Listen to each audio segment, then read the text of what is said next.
kababayan, panibagong sama ng panahon po ang ating binabantayan. Ito ay ang low pressure area sa labas ng Philippine Area of Responsibility na may posibilidad na maging bagyo. Ang update niyan at sa Enhanced Habagat, alamin po natin kay Pag-asa Weather Specialist Charmaine Varilla.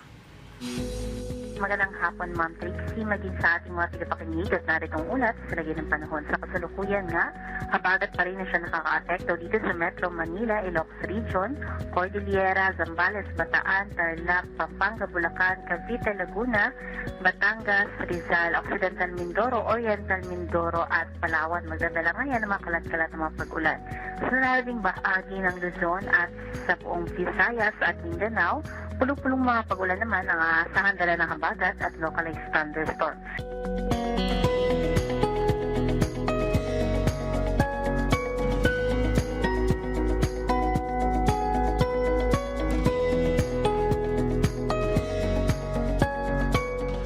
Sa naging kalagayan ng ating karagatan, wala tayong nakataas na gale warning kaya maglalayag lahat ng sasakyang pandagat. Iba ang pag-iingat nga lang sa papalaot dito sa may karagatan sa Luzon dahil ang pag-aalon aabot ng katamtaman hanggang sa matataas. At yung low pressure area nga sa labas ng ating PAR ay naging isang ganap na bagyo nga ngayong umaga at huli nga yung namataan sa layong 1,265 km east o silangan ng Eastern Visayas. At meron na ngayong international name na Tropical Depression Haishen. Taglay na hangin nito umaabot ng 55 km per hour mula sa sentro at pagbugso, umaabot naman hanggang 70 km per hour. At sa nakikita nating senaryo, maaari ang pumasok sa loob ng ating PAR mamayang gabi o bukas na madaling araw. At inaasahan din na kikilos ito pahilaga hanggang humilagang silangan at muling lalabas ng ating PAR pagsapit ng Miyerkules. Wala naman tayo nakikitang direktang epekto nito sa limang bahagi ng ating bansa.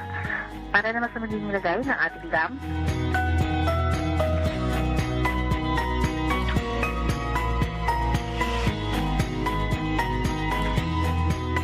at yun ang latest mula dito sa Pag-asa Weather Forecasting Center, Charmaine Varilla, nag-uulat. Maraming salamat Pag-asa Weather Specialist Charmaine Varilla. At yan ang update sa mga oras na ito. Muli sa pabago-bagong panahon maging listo dahil ligtas ang may info.